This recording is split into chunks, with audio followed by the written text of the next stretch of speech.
If you're having a hard time standing out from the noise, one of the best things you can do for your plumbing company in regards to marketing and advertising and just being alive is going to be photography. But a lot of people are making mistakes with it, and I don't want you to make those mistakes. So pay attention and let's go over photography for your plumbing business. Here we go. Tyler Williams, the marketing man. He'll grow your biz like no one else can. Tyler Williams, the marketing man.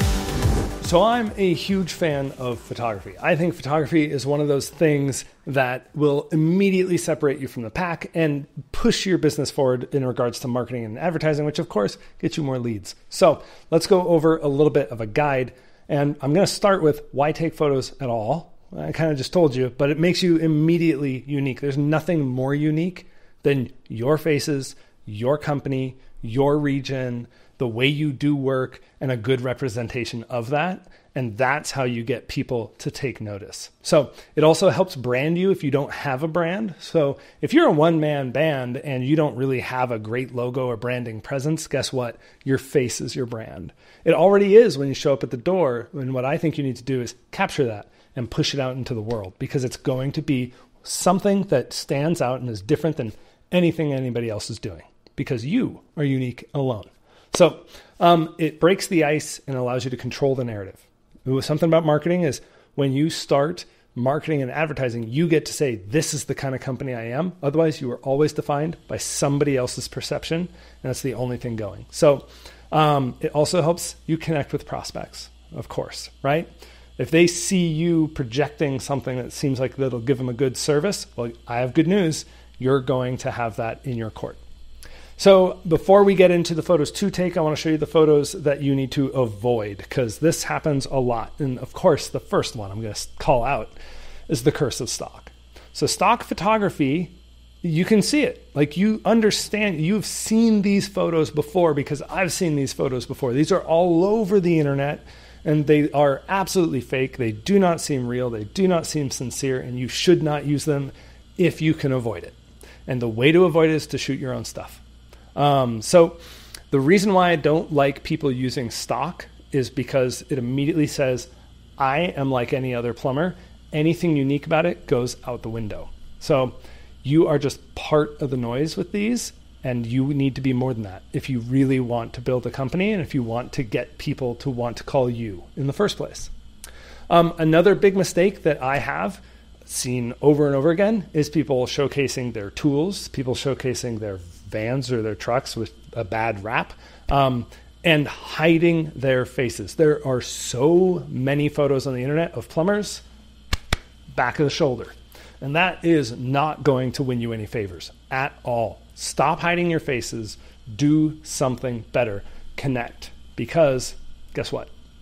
You need to use a face in order to do it. Dogs and babies look you in the eye for a reason. That's where connection lies. And if you want people to hire you for plumbing jobs, guess what? You've got to build a relationship in order for them to trust you. And it's going to start with that. So humans purchase from humans. And when you use faces, it also says, hey, look at me, right? If I had a mask on right now, you would be wondering whether or not you should really listen to me. But I am going to stand behind the words that I say by showing you me. So it also leverages instincts around trust. There's a very real reason why I use my face in my own marketing, because I can, and it instantly builds familiarity. Shows that I'm a person. See, this is a plumber. So anyway, there's an extensive list of gear that you're going to need in order to take photos like a professional. So take some notes. You need a phone and a thing to hold the phone. That's all you need. Don't overthink it. Like, any model of phone within the last 5 years is going to be plenty fine. You can find them for, $100 to $200 to $300 on the internet. The other thing is, something to hold your phone is nice, whether it's a tripod or it's a CSR or it's your 10-year-old son who wants to learn more about video and photography. Resources you will need, and this is no joke. These are things you should have, is a van, especially if it's branded and has signage on it. And if it doesn't, get that done before you do your photo shoot. Right? Even if it's a magnet on the back. A uniform, a tech model, whether that's a real tech or it's a buddy who happens to have a great smile, A homeowner model, whether that's a real customer or whether that's your mom, I don't care. You need somebody who represents your customer, and typically that's going to be a middle-aged housewife. A home that you can shoot the interior and exteriors of. Those are what you're going to need before you start shooting, and you have a wealth of things you can shoot from there. So what to shoot? I like to tell the story of the visit. You show the plumber coming up to the home, you show him coming up to the door, you show him talking to the customer, you show a little bit about inspection, sort of seeing the problem, and then you show a little bit of the work, and then you show sort of the wrap up at the end. Those are the things that you want to shoot because those tell the story of the service. The homeowner usually never sees your company doing the work. They don't want to see it. They don't want to know that there's going to be walls torn up, trenches dug, things are dirty, things are wet. No. Just show them how you're going to take care of them. So that's what I like to focus on first. You can do a little bit about the work if it makes sense. Shoot both portrait and landscape. That is extremely handy for, so if you're going to shoot a shot, shoot it one way, then turn the phone, shoot it the other way. And that is because you don't know where your final product or your final shot is actually going to be. It might be on the internet. It might be on like a newspaper ad or a postcard. Who knows? So give us options. And so the other thing is, as far as options go, shoot near and far. I like to start out real wide and slowly work my way into a scene. And I focus on people first, and then I focus on details. So this is an example of near and far. You can even go closer, like my shot here right now is here to here. You can do that too. And think of the scenes like I mentioned. So you want an exterior van and home. You want an exterior plumber looking just fancy. Exteriors of the plumber with the van and the home. You've got all sorts of options. These are just ideas. Exterior of the plumber greeting the customer. Interior of the plumber talking with the customer. Plumber looking suave inside. Interior plumber doing work if time permits, right? So you're going to always come down to like, oh no, I've been shooting for 4 hours and I have to go pick up the kids, right? Whatever. There's a limit to how much you can get done. So prioritize the things that need to be shot first. And that's going to be service work. So, and realize that each of those scenes, you're going to have multiple options. Like this is one scene. Van in front of house and plumber like just walking up to the house or walking beyond the van. We've used these photos right here in other things. And it is extremely handy for our designers, our web designers, even our videographers will sometimes use these photos in order to do things that make sense for the client. So always be thinking about the options that you have. And the way I like to look at it is, let's see, what do I got on my desk here? I have a battery, oddly enough. If you have a subject and you have a camera, which I also happen to have right here, you have the ability to orbit that thing side to side and up and down and all around, aside from like right below. And even that you can get sometimes. So remember that you have options, and each of those is going to reveal a new frame. And when you shoot lots of options, you don't have to go back and do this again and get another person and all that. So spend some time getting what you need and take your time planning your shots. Now, I will tell you, the best way to do it is go click, click, click, click, click, click, click, click, click, click, click, click, click. You don't want to be shy about hitting that shutter button. If you come out of this with 1,000 photos, cool, you're going to come out with at least 100 good photos, most likely. That is common and normal. If you try and like pose every shot and make it perfect, you're never in a zone of discovery of trying to find the next shot. So always be trying to find the next shot. Here's some other options. It's going to have lots of options. So we had the plumber sit inside the van. We had him further out inside of the van. Then we zoomed in a little bit. Then we backed up. We had him with his tool bag. We had him, with an angle corner to corner of the van. Now we're showing the van, the house, the plumber all in one shot. We show a zoom in of him walking by. Like you can see there's just tons of options. So just take some time. And one thing I do not have a slide for is the rule of thirds. Look up the rule of thirds. Super common photography technique. It will also help you excel in this. So then showcase the customer experience, right? So all of these, let me move myself a little bit. All of these are going to showcase that experience of what the customer actually will be getting. They are going to know that somebody's going to show up at the door. You're going to talk to them at the door. You want a woman who smiles Like you want a plumber that smiles. You want to have them looking at things on an iPad, looking at things on a laptop, whatever you need to do, right? And just saying, hey, look, we're going to show up. We're going to be clean. We're going to be nice. We're going to be friendly. After you do that, then you can get into showcasing more of the customer experience. Don't forget to get inside and outside the door with the customer experience. Some people will like stick to one side on accident. It's just a mental thing. And then, inspecting things, any little interaction you can think of. And this is by no means exhaustive. There's a billion other things we could shoot. So then get just shots of your guy going around the house, like doing things, looking at things. So here, this is with the sink in the kitchen. And it might not be what looks like plumbing to you, but that doesn't matter. What we want to showcase is the fact that he is looking at things, inspecting things, and we're seeing his eyes, even if he's looking at things for the most part. And this is a reflection of what the customer would like to experience with the work. We aren't showing him like ripping up a wall. We aren't showing him sweating a pipe. We aren't showing anything like that because that is too much. So we back it out a little bit, make it comfortable, make it friendly, make it something that people are not going to feel like if they invite into their home, it's going to create problems for them. These are all easy situations. One little detail, if you look at these wider shots, he's wearing his socks. He's not wearing his shoes. Do that. If you put booties on, do that. Anything that says customer service, make sure that that's what you pin your hopes and dreams on. So bathrooms are hard to get because they're tiny, they're restrictive. It's just complex, right?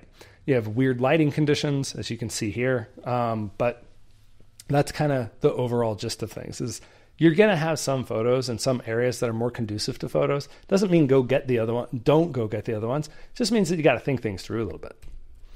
So then when it comes to like showing him like tinkering around, doing work, like here's a boiler, doing a simple inspection, don't show the back, show the face.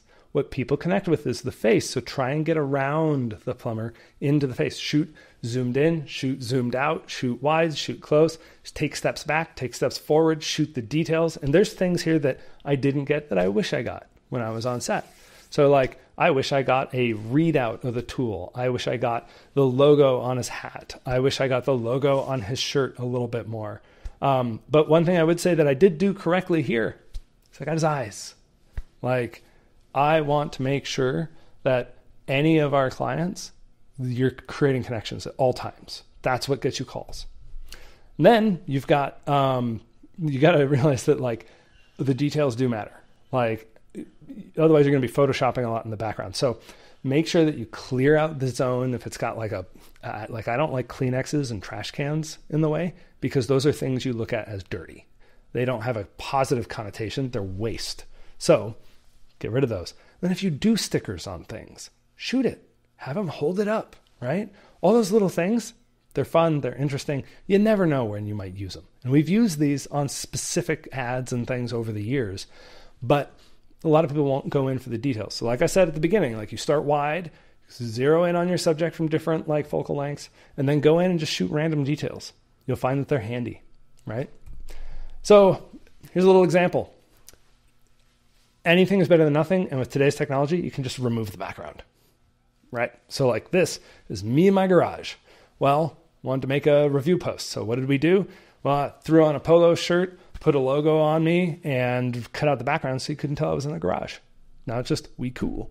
Same thing with this. You can have somebody hold up a phone. You can replace the image of that phone with your customer giving you a thumbs up, right? These little things, there's like an endless array of creativity that you can go into things with. 5 stars. That's what we have here. So these are all just examples of what happens when you spend the time to get photos. Now, optional gear is lights. Like you can see here, I am lit. I am lit with a light that you can see on the side as well as a soft light like I'm doing now. And this is pretty much what I use. Like there's another one over there that you can't really see right now. But those are lights. And the biggest thing about lighting is just make sure that it gets into the eyes and it's a little bit offset from the camera angle so that way you get some shadow because that's what helps define a face. Otherwise it looks like you took it with a point and shoot from 1999. But that is pretty much photography. The one thing that's not in here as well is like the poses of your plumber. Those are things that I would love to see more of because then we could cut them out of any background, right? So have a guy like this, have a guy like this, have a guy like this, have a guy like this. Even if you can flip it, you got to remember the logo is going to have words, so we can't flip it in post very easy. So like this, arms on the hips, leaning forward, being smiley. Oh no, ah, all sorts of reactions. And if you want an example of this, just look at YouTube thumbnails for a while and you'll see a whole bunch of things. But shoot it from the waist up and make sure that the edges of the frame don't end up cutting off your subject. That way we get the full body, because we can always punch into that photo later. So those are pretty much the main tips around photography. I hope this was helpful.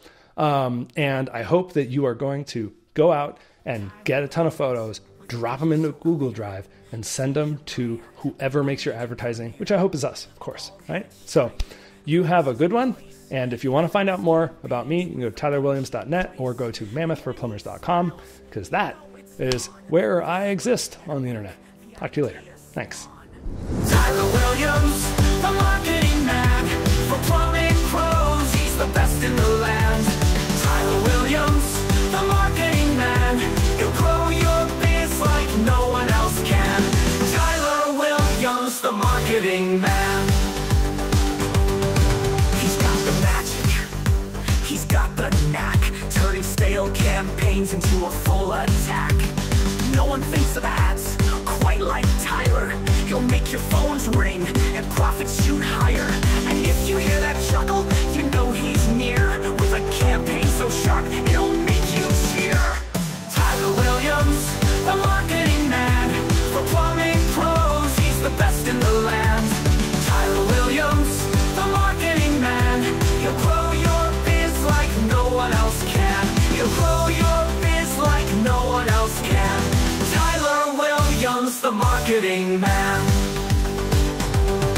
He's got the magic, he's got the knack, turning stale campaigns into a full attack. No one thinks of ads quite like Tyler.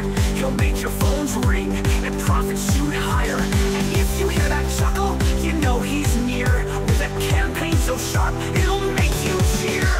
Tyler Williams, the marketing man for plumbing pros. He's the best in the land.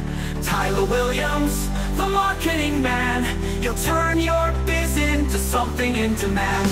Tyler Williams, the marketing man. When you need new leads and your market's dry, just call on Tyler. He'll make your brand fly. With ads so catchy and humor so bright, your business will grow day and night. Bold and bold, with glasses that gleam, Tyler's marketing is every plumber's dream. Tyler Williams, the marketing man for plumbing pros. He's the best in the land. Tyler Williams, the marketing man. He'll drive your business with a master hand. Tyler Williams, the marketing man. So when your business needs that extra kick, Tyler's the guy with a marketing trick. He laughs at his own jokes, but you'll laugh too, because with Tyler, success is always true. Tyler Williams, the marketing man for plumbing pros. He's the best in the land. Tyler Williams, the marketing man.